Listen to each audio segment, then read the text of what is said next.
Hello guys, स्वागत है आप सभी का हमारे यूट्यूब चैनल पर। तो गाइस, आज का जो टॉपिक है वो है हमारा कॉस्लिंग के ऊपर। कि जब भी हम क्लाइंट के हेयर पे स्मूथनिंग या रिबॉन्डिंग कुछ भी वर्क करते हैं तो हमें सबसे पहले क्या करना होता है, कॉस्लिंग करनी होती है। कॉस्लिंग मीन्स उनके हेयर के जो टेक्सचर है वो देखना पड़ता है, और कुछ सवाल ऐसे होते हैं कि हमें क्लाइंट से पूछना होता है। ठीक है, तो आज उसी चीज़ के ऊपर मैंने ये वीडियो बनाई है कि काउंसलिंग करना बहुत बहुत इम्पॉर्टेंट पार्ट है। कि जब तक हम काउंसलिंग नहीं करेंगे और जब तक हेयर का टेक्सचर हम नहीं देखेंगे तो हमें नहीं पता चल पाएगा कि हमें कौन सा केमिकल यूज करना चाहिए। तो आइए इसी के ऊपर ये जो वीडियो बनाई है मैं आपको समझाता हूँ शुरू से एंड तक। ठीक है, ये है हमारा काउंसलिंग। ठीक है, कॉस्लिंग के बाद हमारा है टेक्सचर। तो टेक्सचर आप सभी को भी पता होगा कि टेक्सचर किसे बोलते हैं। टेक्सचर बोलते हैं कि बाल करली तो नहीं है, या बहुत ज़्यादा करली तो नहीं है, या वेवी है, या स्ट्रेट तो नहीं है। ठीक ठीक है, टेक्सचर का मतलब होता है बाल स्ट्रेट है या वेवी है, कम वेवी है, ज़्यादा वेवी है। ठीक है, क्यूटिकल, क्यूटिकल का मतलब है बाल ड्राई ज़्यादा है, फिजीनेस है, बाल ब्रेक हो रहा है। ठीक है, क्यूटिकल का।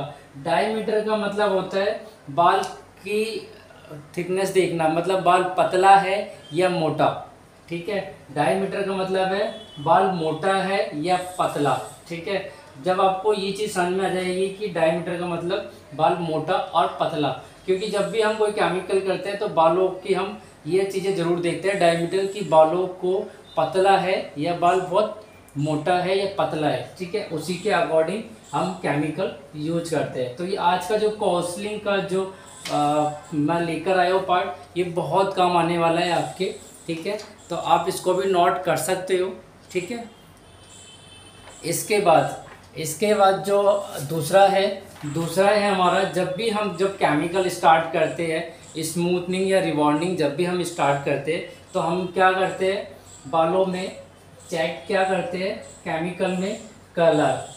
ठीक है, कि कलर कोई प्रोफेशनल कलर तो नहीं लगाया जैसे कि लॉरियल, वेला, सॉस्कॉप। ठीक है, या फिर कोई डाई कलर, या कहीं हीना लगाई हो, या फिर स्ट्रेटनिंग करवा रखी हो। ठीक है, अब मैं आपको इसका अच्छे से मतलब समझा देता हूँ कि इसका मतलब क्या है।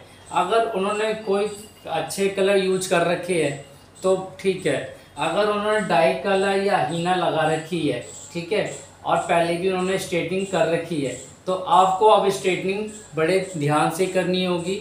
और अगर उन्होंने डाई कलर और हीना लगा रखा है, ठीक है, तो आपको उसके ऊपर बहुत ज़्यादा दिक्कत हो सकती है, क्योंकि आपको ये पता है बॉन्ड टूटने में बहुत दिक्कत देता है जब हमारा कोई डाई कलर और जब हीना हो।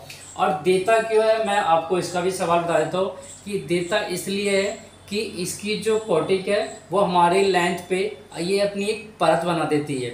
परत मीन्स अपनी एक लेयर बना देती है, और लेयर टू लेयर के ऊपर एक लेयर बनती चली जाती है, जिससे कि हमारा केमिकल वर्क जो है उसके ऊपर काम नहीं कर पाता, क्योंकि ऊपर ऊपर ही काम हो रहा है। यानी कि ऊपर जो काम होता है वो ऊपर क्या काम होता है, हीना का कलर निकालना या डाई कलर निकालना, मगर जहाँ हमें मेन काम करवाना है हेयर पे, वहाँ तक हमारा केमिकल नहीं पहुँच पाता। तो ये चीज़ें आपको क्लाइंट से काउंसलिंग बहुत ज़रूरी है करनी। ठीक है, तो स्ट्रेटनिंग का तो आप सभी को पता होगा, अगर फर्स्ट टाइम स्ट्रेटनिंग करा रखी है तो सेकंड टाइम पे कौन सी स्ट्रेटनिंग आपको करनी है और कैसे करनी है। ठीक है, तो इन चीज़ों का बड़ा ध्यान रखना है आपको। ठीक है, डाई कलर में और हीना में, जब किसी ने डाई कलर और हीना कर रखा है तो कैसे करना है प्रोसेस को। ठीक है, इसके लिए सारा जो प्रोसेस है वो 0 नंबर ही जाएगा सॉस्कॉप में। ठीक है, इंसेंटिव। ठीक है, और स्ट्रेटनिंग में मैंने आपको समझा ही दिया है, क्योंकि क्लाइंट क्या होता है कई बार आपसे झूठ बोल देता है कि हमने ऐसा कुछ नहीं कराया है, क्योंकि उनको इसका वो झूठ इसलिए बोल देते हैं क्योंकि उनको नहीं पता है कि ये क्या चीज़ पूछ रहे हैं, इसलिए आपसे मना कर देता है। ठीक है, क्लाइंट को भी इस चीज़ के बारे में नहीं होता, मगर ये चीज़ आपको काउंसलिंग करनी ही करनी है क्लाइंट से। ठीक है, और बाकी आपको भी हेयर चेक करने हैं। ठीक है, इसके बाद आते हैं हम शैम्पू। ठीक है, शैम्पू के बारे में। ठीक है, अब आपको काउंसलिंग करनी है शैम्पू की। तो शैम्पू की जैसे काउंसलिंग अगर मैं बता दूं आपको, तो काउंसलिंग आपने देखी होगी टीवी पे बहुत सारी ऐडें आती है शैम्पू के बारे में, ठीक है, कि ये वाला शैम्पू ये बहुत अच्छा है, ये बहुत अच्छे शैम्पू है, ये बहुत। तो शैम्पू से ही मैं आपको बता दूं, जो शैम्पू बहुत से क्लाइंट आज यूज करते हैं उनसे भी हमें केमिकल में दिक्कत आती है। क्यों आती है? जैसे कि मैंने बताया, हीना एक परत बना देती है अपनी एक लेयर के ऊपर, ऐसी कुछ हमारे शैम्पू है वो भी एक परत बना देते हैं जिससे कि हमारे केमिकल में दिक्कत आने लगती है, ठीक है।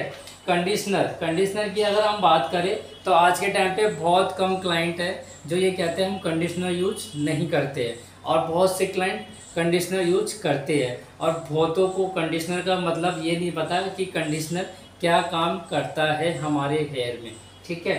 तो ये चीज़ें ज़रूर पूछनी है आपको कि आप शैम्पू कौन सा यूज करते हो, मार्केट से कौन सा, कोई सा भी आप जो शैम्पू यूज करते हो, ये आपको हेयर ड्रेसर को बताना है, और हेयर ड्रेसर को भी ये पूछना ही पूछना है, ठीक है। अब आ जाता है ऑयल। ऑयल में भी बहुत सारे ऑयल है, मस्टर्ड ऑयल है, कोकोनट ऑयल है, नवरत्न, बहुत सारे ऑयल है, ठीक है। इन चीज़ों के बारे में पूछना है। और सबसे इम्पॉर्टेंट पार्ट जो है आयनिंग और ब्लो ड्राई, ये आपको पूछना ही पूछना है, क्योंकि आज के टाइम पे 80% लड़कियां ऐसी है, 80% या 90% बोल लो, कि उनको आयनिंग करनी ही करनी है। जब भी कोई उनका फंक्शन आता है, छोटे मोटे प्रोग्राम होते हैं, तो प्रेसिंग और ब्लो ड्राई उनको घर पे, या तो वो घर पे कर लेते हैं या सैलून पे कर लेते हैं। तो इससे क्या फ़र्क आने वाला है, अगर वो ज़्यादा प्रेसिंग और ब्लो ड्राई कर रहे हैं तो यानी कि उनकी जो क्यूटिकल्स है वो तो ऑलरेडी ओपन है, और बालों में जो ड्राई और फिजीनेस है तो वो तो आ चुकी है, ठीक है। जब उनकी ड्राई है और फिजी है और क्यूटिकल्स ओपन है तो वहाँ पर केमिकल आपको बड़ा ध्यान से करना होगा।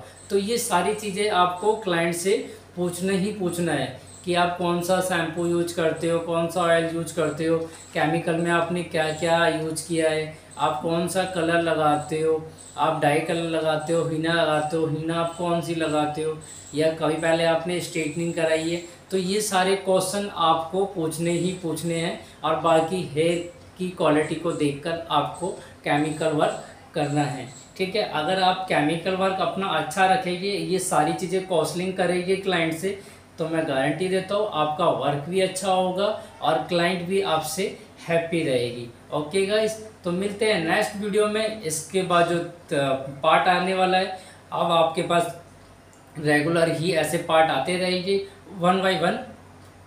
और मेरी वीडियो आपको अच्छी लगे तो प्लीज़ चैनल को सब्सक्राइब करना, लाइक करना, और वीडियो को ज़्यादा से ज़्यादा शेयर करना। ओके गाइस, जुड़े रहिए मेरे यूट्यूब चैनल से, शाम हेरेंड मेकअप अकेडमी से। Okay guys, bye bye.